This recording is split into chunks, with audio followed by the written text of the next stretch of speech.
दूसरी शादी। आदि की शादी के लिए उसके मम्मी पापा रिया के घर जाते हैं। अरे कैसे कर दे शादी भाई साहब, आपका बेटा तो अभी कुछ करता ही नहीं है। सुना है आगे पढ़ाई करने के लिए शहर भी जा रहा है। तभी तो भाई साहब हम चाहते हैं कि शहर जाने से पहले इसकी शादी कर दे।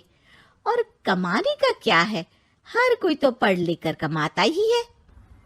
हाँ हाँ, और गांव का सबसे बड़ा मकान और समृद्ध परिवार से है आदि। मुझे तो समझ में ही नहीं आता, इतनी जल्दी शादी। रिया भी अभी पढ़ रही है, इतनी अच्छी है वो पढ़ाई लिखाई में, कैसे शादी कर दूं। आप लोग थोड़ा समय दे। आदि के माता पिता घर चले जाते हैं, जहां आदि के पिता कहते हैं, अरे भाग्यवान, मुझे तो समझ ही नहीं आ रहा कि तू क्यों इतनी जल्दी आदि की शादी करवाना चाहती है।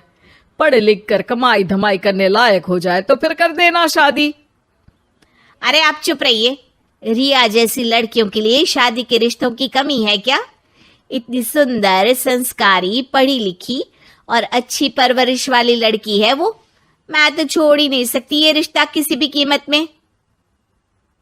बता दे रही हूँ, रिया की शादी आदि से ना कराई ना तो मैं जहर खाकर जान दे दूंगी।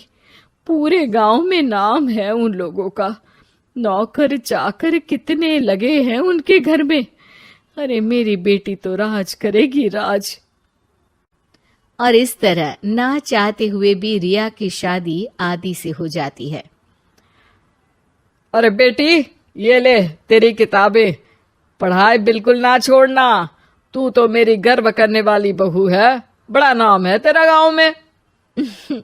हाँ, आखिर पसंद किसने किया है रिया को आदि के लिए?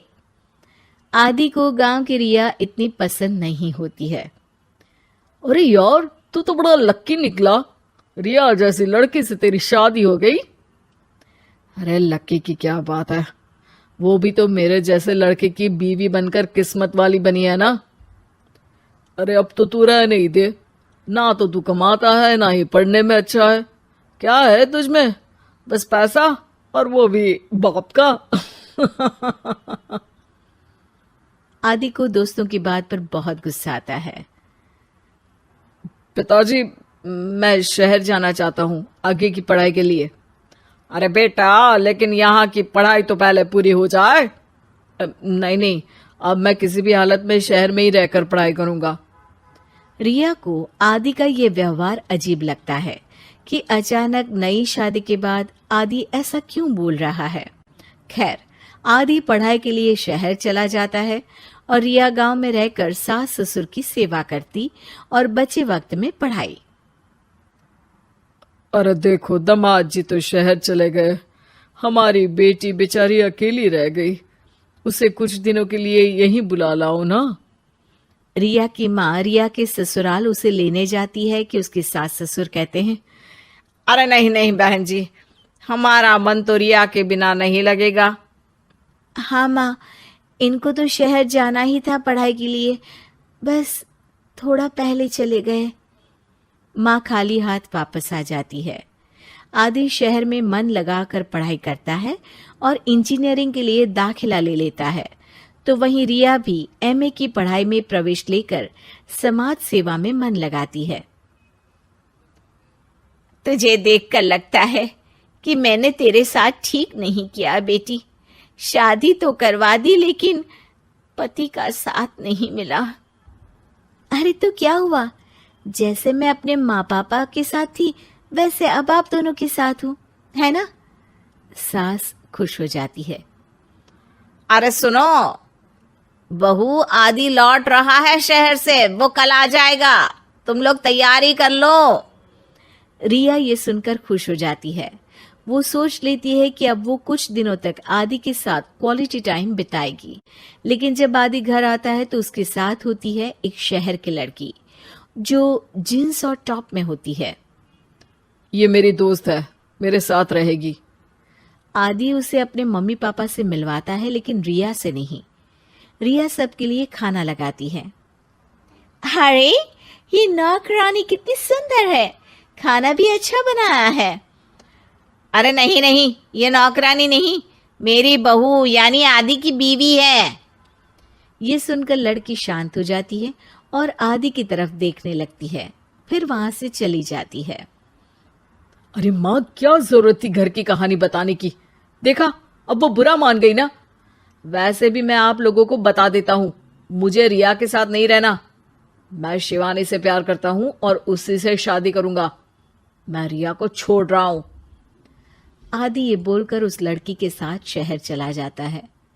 रिया ये सब देखकर रोने लगती है, अपने कमरे में चली जाती है जहां सास ससुर उसके पीछे आते हैं। हमें माफ कर दे बेटा। वो दोनों उसके सामने हाथ जोड़ते हैं। आप लोग ऐसा क्यों बोल रहे हैं? ये तो मेरी किस्मत थी, पर अब मैंने सोचा है कि मैं भी आगे पढ़ाई करके आगे बढ़ूंगी। रिया पढ़ाई लिखाई करके पूरे जिले की कलेक्टर बनती है। आदि उसे छोड़कर शिवानी से शहर में ही शादी कर लेता है। फिर एक दिन रिया के ससुराल में, अरे बेटी रिया, तुझसे मिलने कोई आया है। कौन है माँ? हमें आपकी बहू के बारे में सब पता है। मैं आप लोगों से अपने बेटे के लिए आपकी बहू का हाथ मांगने आई हूं। रिया के सास ससुर और माता पिता ने मिलकर ये फैसला किया था कि वो रिया की शादी करवा देंगे। पूरे जिले में नाम कमा चुकी रिया की शादी उससे भी बड़े ओहदे के सिट से हो रही होती है कि शादी वाले दिन आदि भी वहां आ जाता है। अरे माँ, ये क्या हो रहा है? तेरी हिम्मत कैसे हुई घर में घुसने की? पूरे गांव में हम लोगों की नाक कटा अकेला छोड़ गया था एक लड़की के लिए, अब क्या लेने आया है? माँ, वो लड़की ठीक नहीं निकली। उसने मुझे धोखा दे दिया माँ। मैं रिया की कीमत समझ चुका हूँ। अरे इतने बड़े जिले की कलेक्टर है वो। मैं यहाँ नहीं था, फिर भी उसने आप लोगों का पूरा ध्यान रखा।